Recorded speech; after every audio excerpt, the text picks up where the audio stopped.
Hello friends, welcome back to Win Academy. I am Sangram Patil from खासदार यसळी पाटील विद्या मंदिर junior college Islampur.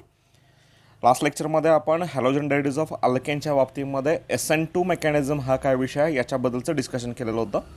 In today's lecture we are going to start here SN1 mechanism, nucleophilic substitution reaction, unimolecular nucleophilic substitution reaction, bimolecular reaction हा नेमका काय विषय आहे याच्याबद्दलचं discussion आपण आता इथं करणार आहोत. So first, what is nucleophilic substitution reaction. पुन्हा एकदा तेच एक्झाम्पल रिपीट करतो. Suppose it is a alkyl halide when treated with any nucleophile. For example, methyl bromide, alkyl halide, when treated with nucleophile like KOH, K plus and OH minus. Those species which carries negative charge, they are said with a nucleophile. याच्यामध्ये OH minus हा न्यूक्लियोफाईल आहे. हा न्यूक्लियोफाईल ह्या BR मायनसची जागा घेणार आहे की जो सुद्धा न्यूक्लियोफाईल आहे. That's why reaction is set with the nucleophilic substitution reaction and we will get the product CH3OH. आता या रिएक्शनच्या बाबतीमध्ये मेकॅनिझम कसं घडतं, हे SN1 SN2 प्रकार नेमके काय आहेत याच्याबद्दलचा आपण आता इथे विचार करत आहोत. सपोज सुरुवातीला मी इथं एक स्ट्रक्चर तुमच्या पुढे ठेवलेलं आहे की जे टेट्राहायड्रल जिओमेट्री ऑफ कार्बन दाखवलेली आहे की ज्याच्यामध्ये कार्बन हा sp3 हायब्रिडेशन दाखवतो. म्हणजे सपोज आपण CH3Brचं एक्झाम्पल घेतलं असेल तर हा जो कार्बन आहे त्याला 3 हायड्रोजन अटॅच असतील अँड 1 ब्रोमिन. आता इथे इमॅजिन करा, हा एक हायड्रोजन असेल, हा एक हायड्रोजन असेल, हा एक हायड्रोजन असेल आणि हा ब्रोमिन असेल. आता या स्ट्रक्चरच्या बाबतीमध्ये तुमच्या लक्षात येईल की जो ब्रोमिन आहे तो ब्रोमिन जर सपोज हा असेल, त्या ब्रोमिनमुळं हा हायड्रोजन हा हायड्रोजन हा हायड्रोजन थोडासा या बाजूला म्हणजे या लेफ्ट साईडला रिपेल होईल की जेणेकरून कार्बन हा ब्रोमिन हा हायड्रोजन हा प्लेनच्या पाठीमागं असलेला हायड्रोजन आणि हा प्लेनच्या पुढं असलेला हायड्रोजन ह्या ब्रोमिननं या बाजूला हे सगळेजण रिपेल झालेले आहेत. आणि हे जे स्ट्रक्चर आहे ते आपण कोणाचं सांगतो आहे तर मिथिल ब्रोमाइडचं सांगतो. आणि जर सपोज हा जर मिथिल ब्रोमाइड जर आपण घेत असू,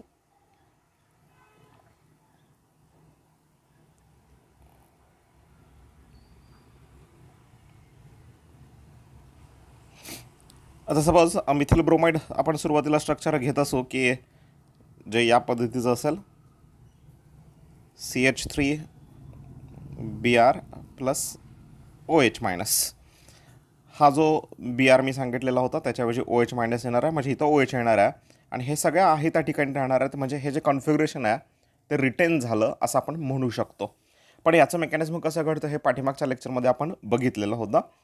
आता पुन्हा एकदा हेच विषय की जर सपोज आपण हा अल्किल हलाइडायचो तो जर आपण टर्शरी अल्किल ब्रोमाइड जर घेतला, म्हणजे टर्शरी ब्युटिल ब्रोमाइड जर आपण घेतला की ज्याचं स्ट्रक्चर आहे CH3C CH3 CH3Br आणि त्याची रिएक्शन OH मायनस सोबत जर झाली तर पुन्हा एकदा ब्रोमिनच्या ऐवजी OH मायनस येणार आहे आणि आपल्याला प्रोडक्ट मिळणार आहे CH3 थ्राइस COH. म्हणजे हा जो ब्रोमिन आहे त्याच्याऐवजी फक्त OH येणार आहे.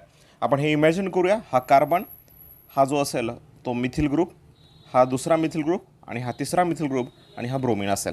तर ही जी जिओमेट्री आहे ती सुद्धा पुन्हा एकदा ह्या ब्रोमिनमुळं हा मिथिल ग्रुप हा मिथिल ग्रुप आणि हा मिथिल ग्रुप थोडासा या बाजूला रिपेल झालेला असेल. आणि याच्यावेळी जर मेकॅनिझम कसं घडतं आहे याच्याबद्दलचं डिस्कशन आजच्या लेक्चरमध्ये आपण इथं करणार आहोत. मग याच्यामध्ये पुन्हा एकदा त्याच पॉसिबिलिटी आपण सांगू शकतो की रिॲक्शनचं मेकॅनिझम नेमकं कसं घडू शकतं त्याच्याबद्दल मी पहिलं स्टेटमेंट इथं मांडू शकतो की old bond break and new bond make. म्हणजे पहिल्यांदा हा बॉन्ड ब्रेक होईल ब्रोमिनचा, म्हणजे याच्यातला हा जो हॅलोजन आहे तो निघून जाईल आणि न्यूक्लियोफाईल तो अटॅक करेल आणि नवीन बॉन्ड मेक करून आपल्याला प्रोडक्ट मिळेल. ही एक पॉसिबिलिटी. सेकंड पॉसिबिलिटी असू शकते breaking and making takes place simultaneously, जे आपण पाठीमागच्या लेक्चरमध्ये बघितलेलं होतं. म्हणजे न्यूक्लियोफाईलचा अटॅक होणं आणि हॅलोजन बाहेर पडणं ह्या दोन्ही गोष्टी एकाच वेळी घडणं. म्हणजे हा OH मायनसनं याच्यावरती अटॅक करायचा आणि हा जर ब्रोमिन असेल तर हा ब्रोमिन बाहेर निघणार. ह्या दोन्ही गोष्टी एकाच वेळी घडल्या तर. आणि तिसरी पॉसिबिलिटी असू शकते new bond make and old bond break. म्हणजे हा पहिल्यांदा बॉन्ड तयार करेल आणि बॉन्ड तयार केल्यानंतर हा बाहेर पडेल. ही जी पॉसिबिलिटी आहे ही थर्ड पॉसिबिलिटी होते. आपण असं म्हणालो की जर SN2 मेकॅनिझम असेल तर SN2 मेकॅनिझमच्या बाबतीमध्ये ही पॉसिबिलिटी रूल आउट झालेली होती, ही पॉसिबिलिटी रूल आउट झालेली होती आणि ही पॉसिबिलिटी आपण त्याच्या बाबतीमध्ये सांगितलेली होती. आता मात्र टर्शरी अल्किल हलाइड जर असेल तर त्याच्या बाबतीमध्ये SN2 मेकॅनिझम होतं की SN1 मेकॅनिझम होतं आणि ते कसं घडतं का घडतं याच्याबद्दलचं डिस्कशन आपण आजच्या लेक्चरमध्ये करणार आहोत. सो इथे एक्झाम्पल मी शेअर केलेला आहे. हा झाला tertiary alkyl bromide. When treated nucleophile एक OH minus it will form corresponding tertiary alcohol. म्हणजे हा जर नोमेनक्लेचर द्यायचं झालं तर हा प्रोपेन झाला. प्रोपेनमध्ये दुसऱ्या कार्बनला मिथिल ग्रुप अटॅच आहे, दुसऱ्या कार्बनला ब्रोमिन अटॅच आहे. 2 bromo 2 methyl propane. When treated OH minus it will form 2 methyl propane 2OL. हे स्ट्रक्चर आपल्याला इथं मिळून जातं. आता या रिएक्शनच्या बाबतीमध्ये काय पॉसिबिलिटी असू शकतात की कशा पद्धतीचं याचं मेकॅनिझम होऊ शकतं. तर याच्याबद्दल मी पहिल्यांदा सगळं सांगतोय की जर आपण असा विचार केला की OH मायनसनं पहिल्यांदा ह्याच्यावरती अटॅक केला आणि त्याचवेळी ब्रोमिन मायनस बाहेर पडला. आता खरं तर ह्या स्ट्रक्चरच्या सगळ्यांच्या बाबतीमध्ये आपल्याला हे ठाऊक आहे की आपण थोडंसं विचार करूया की काय होऊ शकतं त्याच्याबद्दलच्या पॉसिबिलिटी. जर सपोज हे पहिलं स्ट्रक्चर इथं डिस्कस केलेलं मिथिल हालाइड, म्हणजे कार्बन, हायड्रोजन, बॅक साईडला गेलेला हायड्रोजन, फ्रंट साईडला हायड्रोजन आणि हा हॅलोजन. न्यूक्लियोफाईल हॅलोजनच्या बाजूने अटॅक करू शकत नाही कारण न्यूक्लियोफाईलचा निगेटिव्ह चार्ज आणि एक्सचा निगेटिव्ह चार्ज एकमेकांना रिपेल करतील. मग न्यूक्लियोफाईल बॅक साईडनं अटॅक करतो. हे पाठीमागच्या लेक्चरमध्ये बघितलं. म्हणजे जर न्यूक्लियोफाईलनं इथं अटॅक केला तर bond making and bond breaking takes place simultaneously आणि आपल्याला प्रोडक्ट मिळाला. आता मात्र इथं तुम्ही लक्षात घ्यायचं आहे की आपला जो स्टार्टिंग मटेरियल आहे तो आहे CH3 थ्राईस CBr. म्हणजे हा जो कार्बन आहे त्याला एक मिथिल ग्रुप ब्रोमिन, हा दुसरा मिथिल ग्रुप जो बॅक साईडला गेलेला आहे आणि हा तिसरा मिथिल ग्रुप जो फ्रंट साईडला आलेला आहे. आता मात्र तुमच्या लक्षात येईल की न्यूक्लियोफाईलला जर अटॅक करायचा असेल तर ऑब्व्हियसली तो फ्रंट साईडवरून अटॅक करणार नाही कारण पुढच्या बाजूला ब्रोमिन आहे. आणि आता लक्षात येईल तुमच्या की बॅक साईडनं जर अटॅक करायचा असेल तर हा मिथिल ग्रुप, हा मिथिल ग्रुप, हा मिथिल ग्रुप बल्कीनेस आहेत, म्हणजे आकाराने ते मोठे आहेत. त्यामुळे न्यूक्लियोफाईलला या कार्बनवरती अटॅक करणं इम्पॉसिबल आहे फ्रंट साईडनं ॲज वेल ॲज बॅक साईडनं. तुमच्या इथं सहज लक्षात येईल. हे NCERTच्या बुकमध्ये एक पिक्चर दिलेलं आहे की ज्याच्यामध्ये लक्षात येतं तुमच्या इथं मिथिल हालाइड जर असेल तर न्यूक्लियोफाईल हा बॅक साईडनं अटॅक करू शकतो. फ्रंट साईडनं कधीच होणार नाही कारण एक्स हा हॅलोजन लार्ज साईजचा निगेटिव्ह चार्ज आहे, न्यूक्लियोफाईल निगेटिव्ह आहे, त्यामुळे रिपल्शन होणार आहे. फ्रंट साईडनं अटॅक होणार नाही आहे या कार्बनवरती. बॅक साईडनं अटॅक होऊ शकतो कारण हायड्रोजन हायड्रोजन हायड्रोजन हे स्मॉलर ॲटॉमिक साईज असलेले इलेमेंट तिथं अटॅच असलेले तुमच्या लक्षात येतील. पण जर शेवटी तुम्ही इथं बघितलं हे जे स्ट्रक्चर आहे टर्शरी ब्युटिल हालाइडचं, तर याच्या बाबतीमध्ये हा जो कार्बन आहे त्याला जो हॅलोजन अटॅच आहे फ्रंट साईडनं अटॅक ऑब्व्हियसली होणार नाही. पण बॅक साईडनं अटॅक करताना इथं CH3 CH3 CH3 असे 3 मिथिल ग्रुप आहेत आणि 3 मिथिल ग्रुप असल्यामुळे त्याच्यावरती अटॅक करणं हे बॅक साईडनं सुद्धा अवघड जातं. मग याच्या बाबतीमध्ये आणखीन एक पिक्चर मी तुमच्यासमोर ठेवतो आहे की सपोज आपण हा इमॅजिन करूया की हा जो आहे हा आणि हा पॉईंट आहे तो CH3 असेल. आता हे ॲक्च्युली मिथिल ब्रोमाइडचं स्ट्रक्चर आहे. हा ब्रोमिन असेल आणि तुमच्या लक्षात येईल की फ्रंट साईडनं अटॅक होणार नाही कारण ब्रोमिनची ॲटॉमिक साईज जास्त आहे आणि न्यूक्लियोफाईल आहे तो निगेटिव्ह असतो. ब्रोमिन हा निगेटिव्ह आहे, रिपल्शन होणार आहे. आता न्यूक्लियोफाईलला जर बॅक साईडनं अटॅक करायचा असेल तर हा पण आणि हा पण आणि हा पण मिथिल ग्रुप मोठा आहे आणि मोठा ग्रुप जर असेल तर न्यूक्लियोफाईलला बॅक साईड अटॅक करणं पण पॉसिबल नाही आहे. मग याच्या बाबतीमध्ये काय घडतं तर याच्या बाबतीमध्ये पहिल्यांदा हा ब्रोमिन आहे तो निघून बाहेर पडतो. म्हणजे इथं तुमच्या लक्षात येईल कार्बन CH3 CH3 CH3 आणि ब्रोमिन जर असेल तर हा ब्रोमिन बाहेर पडतो आणि ब्रोमिन बाहेर पडल्यानंतर तो Br मायनस म्हणून बाहेर पडत असताना या कार्बनवरती प्लस चार्ज येतो. म्हणजे पहिली स्टेप तुमच्या इथं लक्षात येते का बघा की हा पहिल्यांदा टर्शरी मिथिल ब्रोमाइड, याच्यामध्ये हा ब्रोमिन जर बाहेर पडला तर हा जो मधला कार्बन आहे त्याच्यावरती प्लस चार्ज येतो आणि त्याला म्हणतो आपण कार्बोकॅटायन. म्हणजे या रिएक्शनच्या बाबतीमध्ये आपण असं सांगू शकता की पहिल्यांदा बॉन्ड ब्रेक होतोय आणि तो कोणाचा तर कार्बन आणि हॅलोजनमधला हेट्रोलायटिक फिशन होतोय. Br मायनस बाहेर पडतोय आणि कार्बनवरती प्लस चार्ज येतोय. फॉर्मेशन ऑफ कार्बोकॅटायन ही पहिली स्टेप आहे. आणि कार्बोकॅटायन तयार झाल्यानंतर आपला जो न्यूक्लियोफाईल असेल OH मायनस तो या कार्बोकॅटायनवरती अटॅक करणार आहे. मग अटॅक केल्यानंतर आपल्याला या पद्धतीचा प्रोडक्ट मिळणार आहे. मग हे रिॲक्शनचं मेकॅनिझम कसं चालतं नेमकं याच्याबद्दलचा विचार आपण इथं करणार आहोत. आता पुन्हा एकदा मी याच विषयाकडे येतोय की ज्याच्यामध्ये पुन्हा एकदा स्ट्रक्चर तेच की टर्शरी मिथिल ब्रोमाइड घेतला वेन ट्रीटेड OH मायनस आपल्याला हा प्रोडक्ट मिळायला पाहिजे. पण याचं मेकॅनिझम कसं नेमकं घडतं आत्ताच मी तुम्हाला म्हणालो हे स्ट्रक्चर जर आपण 3 डायमेन्शनला जर ड्रॉ करायचं ठरवलं कार्बन ब्रोमिन आणि हा मिथिल ग्रुप एका प्लेनमध्ये आहेत. हा जो मिथिल ग्रुप आहे तो प्लेनच्या पाठीमागं आपण कन्सिडर करूया CH3 आणि हा मिथिल ग्रुप आहे तो आपल्या बाजूला म्हणजे प्लेनच्या बाहेर अशा पद्धतीने कन्सिडर करूया. तर याच्या बाबतीमध्ये काय होतं नेमकं तर पहिल्यांदा हा ब्रोमिन बाहेर पडतो आणि ब्रोमिन जर बाहेर पडला तर हेट्रोलायटिकल बॉन्ड फिशन झाल्यामुळं हा जो कार्बन आहे त्याच्यावरती प्लस चार्ज येतो आणि आपला स्ट्रक्चर मिळतं कार्बन CH3, हा CH3 आणि हा CH3 आणि याच्यावरती प्लस चार्ज. आणि हे जे स्ट्रक्चर आहे हे स्ट्रक्चर sp2 हायब्रिडाइज्ड होतं आणि sp2 हायब्रिडाइज्ड जे स्ट्रक्चर असतं ते प्लेनर असतं. आणि हे प्लेनर स्ट्रक्चर असल्यामुळं आपल्याला ते असं मिळणार आहे, हा कार्बन मिथिल मिथिल आणि मिथिल या पद्धतीनं आणि याच्यावरती प्लस चार्ज. आणि आता मात्र याच्यावरती फ्रंट साईड अटॅक होऊ शकतो किंवा याच्यावरती बॅक साईड पण अटॅक होऊ शकतो आणि त्याच्यानुसार आपल्याला प्रोडक्ट मिळणार आहे. पहिली स्टेप लक्षात घ्या की सुरुवातीला स्टार्टिंग मिथिल ब्रोमाइड आहे, त्याच्यावरती फ्रंट साईडनं अटॅक होऊ शकत नाही कारण ब्रोमिन आहे. बॅक साईड अटॅक होऊ शकत नाही कारण 3 बल्की ग्रुप मिथिल ग्रुप त्याच्या बाजूला आहेत आणि त्यामुळे OH मायनसला अटॅक करायचं याच्या बाबतीमध्ये पॉसिबल नाही आहे. म्हणून ब्रोमिन पहिल्यांदा बाहेर पडला. ब्रोमिन बाहेर पडल्यानंतर कार्बनवरती प्लस चार्ज आला की ज्याला आपण कार्बोकॅटायन असं म्हणतो आणि it is the first step in a SN1 mechanism. आणि ही फर्स्ट स्टेप आहे, त्याच्यामध्ये sp2 हायब्रिडाइज्ड हे जे स्ट्रक्चर तयार झालं ते प्लेनर असतं. म्हणजे ह्या पद्धतीचं हे प्लेनर स्ट्रक्चर मिळणार आहे. आणि प्लेनर स्ट्रक्चर झाल्यानंतर फ्रंट साईडनं म्हणजे आपल्या बाजूनं पण अटॅक होऊ शकतो या कार्बनवरती आणि पाठीमागच्या बाजूनं पण कार्बनवरती अटॅक होऊ शकतो. म्हणजे देर is a possibility of front side attack as well as a back side attack. फक्त इथं लक्षात ठेवायचं, पहिल्यांदा बॉन्ड ब्रेक झाला आणि नंतर बॉन्ड मेक होणार आहे आणि त्याच्यानुसार प्रोडक्ट जो आहे तो मिळणार आहे. फक्त त्याचं कॉन्फिगरेशन काय असू शकतं याच्याबद्दलचं डिस्कशन आपण पुढे ॲनिमेशनमध्ये करणार आहोत. सो या रिएक्शनच्या बाबतीमध्ये जे काही महत्त्वाचे फीचर्स आहेत ते कोणते कोणते? तर पहिलं फीचर मी याच्या बाबतीत सांगतोय, या रिएक्शनचा जो रेट आहे it depends on only concentration of alkyl halide. आपण SN2 मेकॅनिझममध्ये सांगितलेलं होतं की तिथं आपण प्रायमरी अल्किल हॅलाइड घेतला, OH मायनस न्यूक्लियोफाईलवर ट्रीट केला तर आपल्याला मिळाला CH3OH. आणि याच्या बाबतीमध्ये आपण सांगितलेलं होतं SN2 मेकॅनिझम हे प्रायमरी अल्किल हॅलाइड दाखवतात आणि तिथं जो रेट ऑफ रिएक्शन आहे is a directly proportional to the both alkyl halide and nucleophile. म्हणजे SN2 मेकॅनिझममध्ये SN2 मेकॅनिझम कोण दाखवतात? प्रायमरी अल्किल हॅलाइड दाखवतात. Primary alkyl halide SN2 mechanism दाखवत असताना त्या रिएक्शनचा जो रेट आहे, त्या रिएक्शनचं जे स्पीड आहे, त्या रिएक्शनची जी व्हेलॉसिटी आहे ती दोन्ही रिएक्टंटच्या कॉन्सन्ट्रेशनवरती अवलंबून असते. Rate of reaction is a directly proportional to the concentration of alkyl halide and concentration of nucleophile.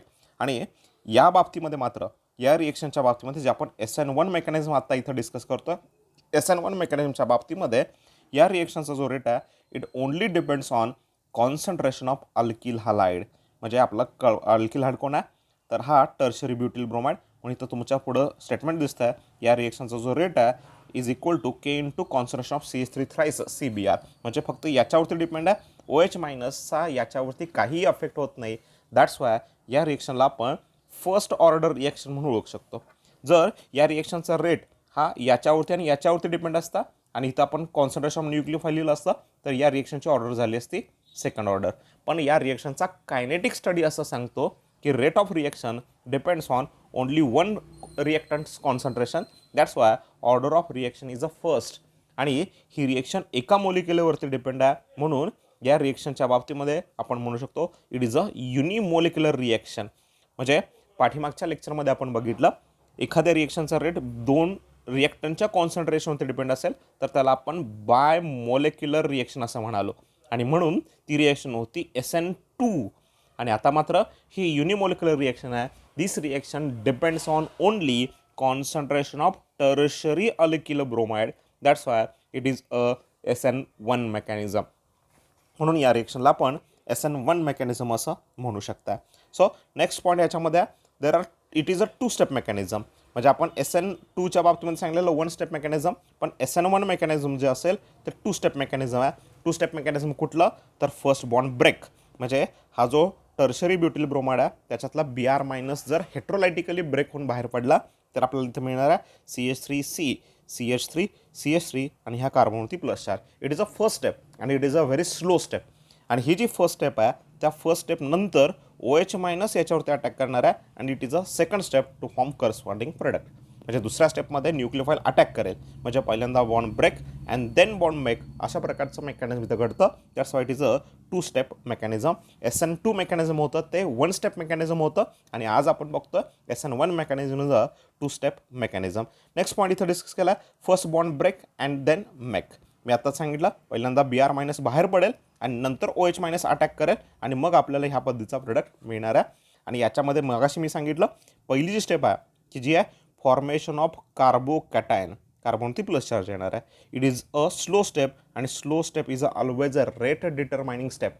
पहिली स्टेप ही स्लो स्टेप आहे आणि पहिली स्टेप ही रेट डिटरमाइनिंग स्टेप आहे. म्हणजे ह्या रिएक्शनचा जो रेट आहे, या रिएक्शनचा जो स्पीड आहे, ते फक्त या कार्बोकॅटायनवरती म्हणजेच याच्याचवरती फक्त डिपेंड आहे. म्हणून सुरुवातीला आपण स्टेटमेंट घेतलं आहे rate of reaction is equal to K into concentration of R x.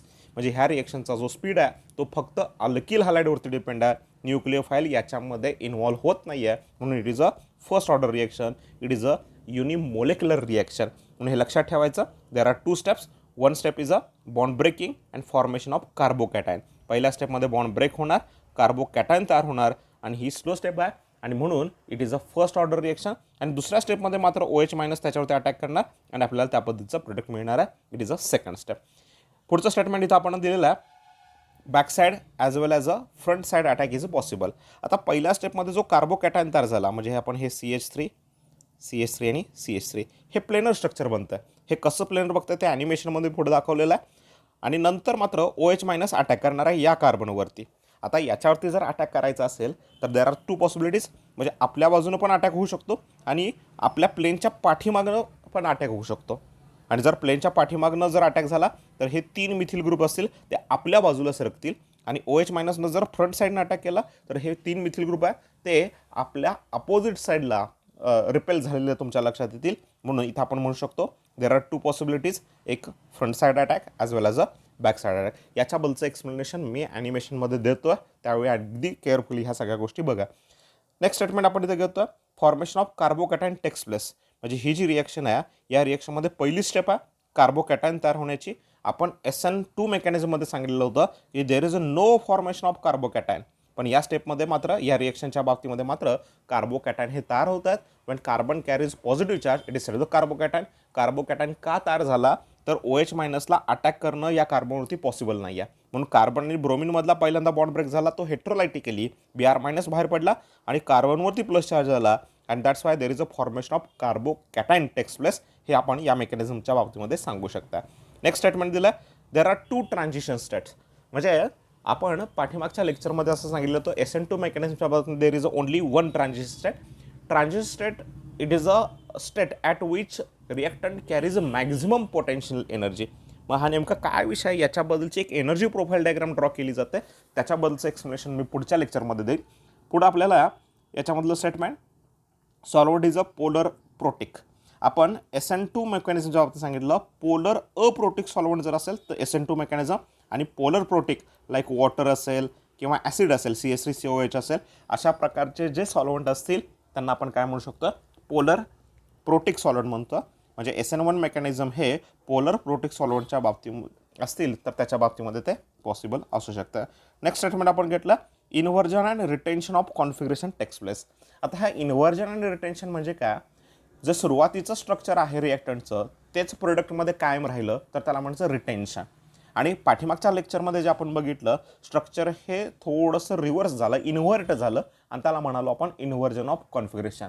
आणि त्याच्या पाठीमागचं रिझन सांगितलं आपण back side attack.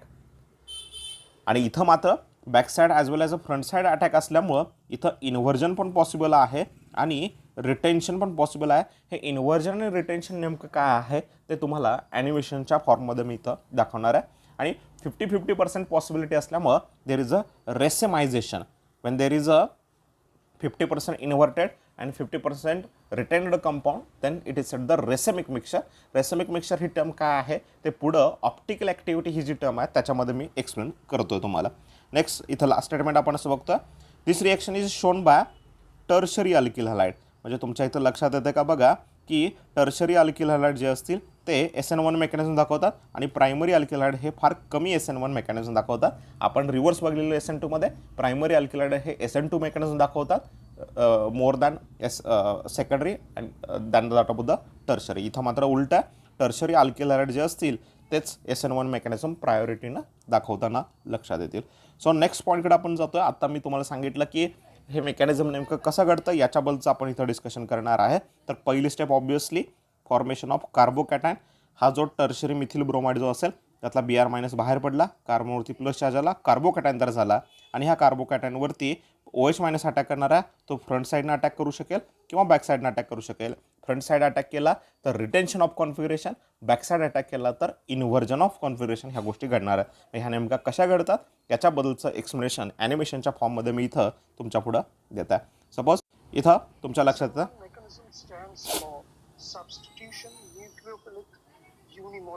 SN1 substitution nucleophilic 1 युनिमोक्युलर. आता इथं तुमच्या लक्षात येतं का बघा, हे जे स्ट्रक्चर मी दाखवलेलं आहे की ज्याच्यामध्ये हा जो आहे तो कार्बन असणार आहे, हा मिथिल ग्रुप, हा पण एक मिथिल ग्रुप, हा एक मिथिल ग्रुप आणि हा ब्रोमीन असेल. आता तुमच्या सहज लक्षात येईल की जर OH- हा न्यूक्लियोफाईल असेल त्याला अटॅक करायचा या कार्बनवरती. मग अटॅक करायचा असेल तर फ्रंट साईड अटॅक करू शकत नाही कारण ब्रोमीनची साईज मोठी आहे. ब्रोमीन मायनस OH- रिपल्शन होणार आहे. आता ह्या OH- ला जर बॅक साईडनं अटॅक करायचा असेल इकडून, तर मात्र हा मिथिल ग्रुप, हा मिथिल ग्रुप आणि हा मिथिल ग्रुप बल्कीनेस दाखवतात आणि त्यामुळं ह्या OH- या कार्बनपर्यंत पोहोचणं हा फार अवघड विषय होऊन जातो. आणि म्हणून याच्यामध्ये पहिली स्टेप काय घडते तर याच्यातला हा जो Br- आहे तो पहिल्यांदा बाहेर पडतो आणि Br- बाहेर पडल्यानंतर हा जो कार्बन आहे त्याच्यावरती प्लस चार्ज येतो आणि इट फॉर्म कार्बोकॅटायन. म्हणजे हा जर बाहेर पडला तर ह्या कार्बनवरती पॉझिटिव्ह येणार आहे आणि इट इज द कार्बोकॅटायन. हे नेमकं कसं घडतं याच्याबद्दलचं डिस्कशन इथं करूया आपण. Carbon atom to which bromine is attached has 3 other methyl groups attached to it. Thus, all the 4 groups that are attached to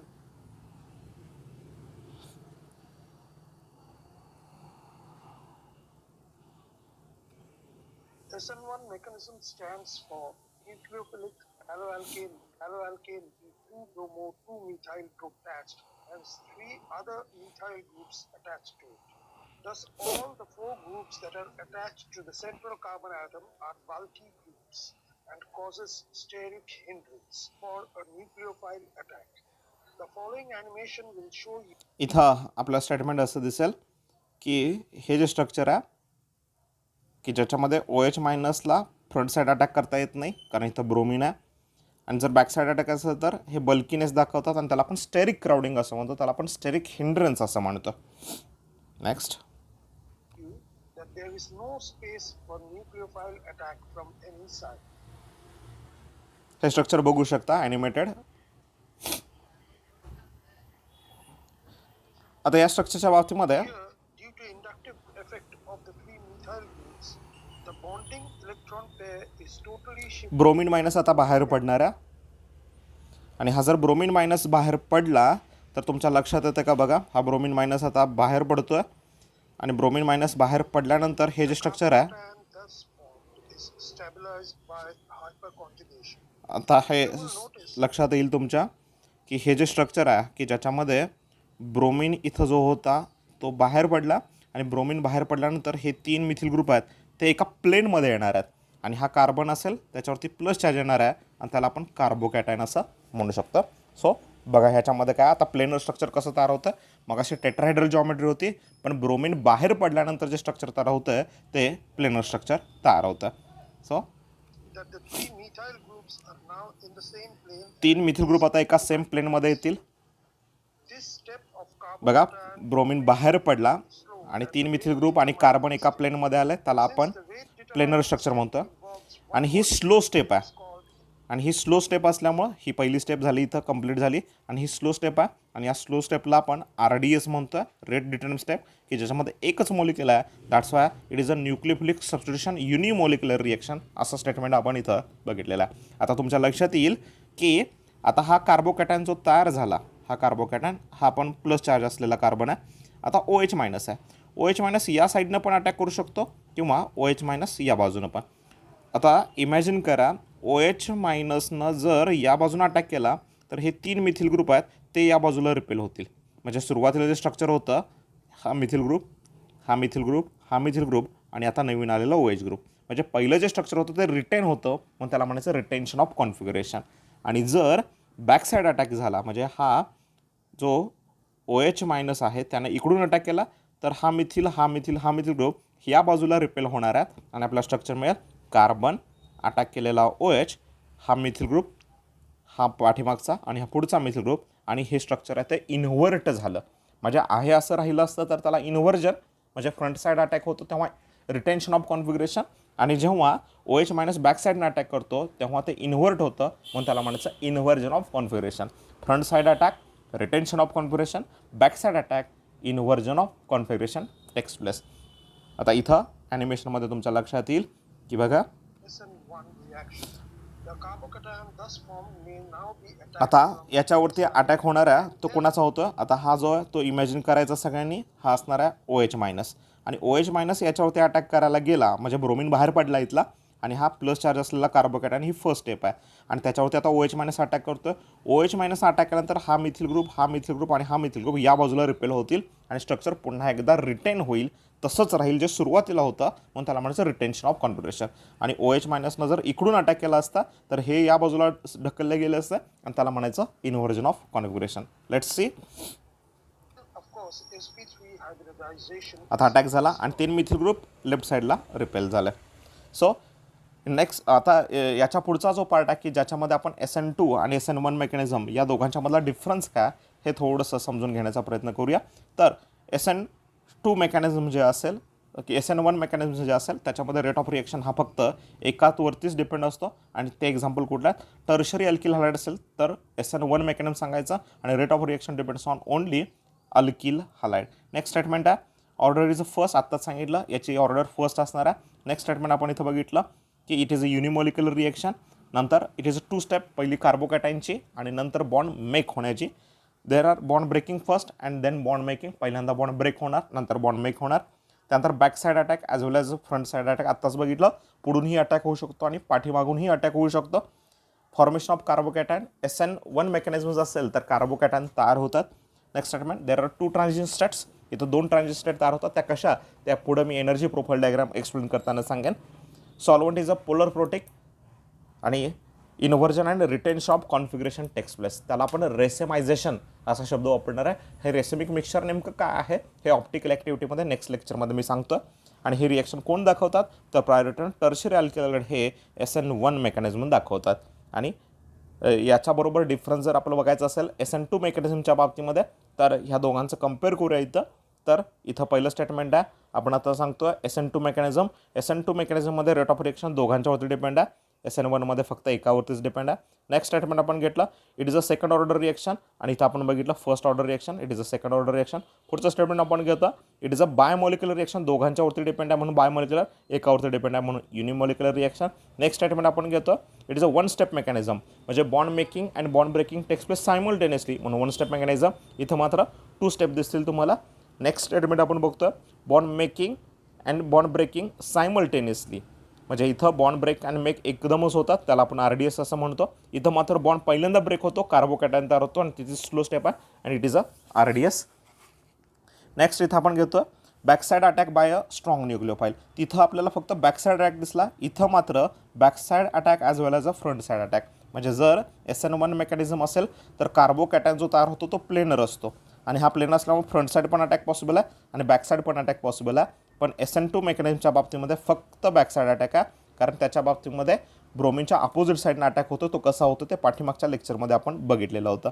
next statement there is no formation of carbocation, इकडं मात्र carbocation तयार होतं. Next there is only 1 transition state, there are 2 transition states. Next solvent is a polar aprotic आणि इथं मात्र solvent असेल तो polar protic solvent असणार आहे, लाईक वॉटर असेल किंवा ॲसिड असेल. इथं आपण ॲसिटोनचं एक्झाम्पल घेतलेलं होतं किंवा DMSO आणि DMFचं एक्झाम्पल तुम्ही इथं सांगू शकता. Next there is a inversion of configuration, म्हणजे सुरुवातीला जे मिथिल ब्रोमाइडचं स्ट्रक्चर होतं ते इन्व्हर्ट झालं. याच्या बाबतीमध्ये मात्र 50% इन्व्हर्जन, 50% रिटेन्शन आणि इट इज अ रेसेमायझेशन. आणि रिएक्शन प्रायोरिटीनं कोण दाखवतात, प्रायमरी अल्किलाइड दाखवतात rather than secondary and tertiary. इथं मात्र टर्शरी अल्किलाइड असेल ते SN1 मेकॅनिझम दाखवतात आणि प्रायमरी अल्किलाइड असेल ते SN2 मेकॅनिझम दाखवतात. रिमेनिंग पार्ट जो असेल मी काही ॲनिमेटेड व्हिडिओ तुमच्यासोबत शेअर करणार आहे, त्याच्यामध्ये SN1 आणि SN2 मेकॅनिझम पुन्हा एकदा तुम्ही क्लिअर करा आणि याच्यावरची जी टेस्ट आहे ते विदिन 2 डेज तुमची असणार आहे. नेक्स्ट वीकमध्ये अल्कोहोल, फिनॉल आणि इथर या पूर्ण चॅप्टरवरती आपली ऑब्जेक्टिव्ह एक्झाम होणार आहे 50 मार्क्सची. थँक्यू.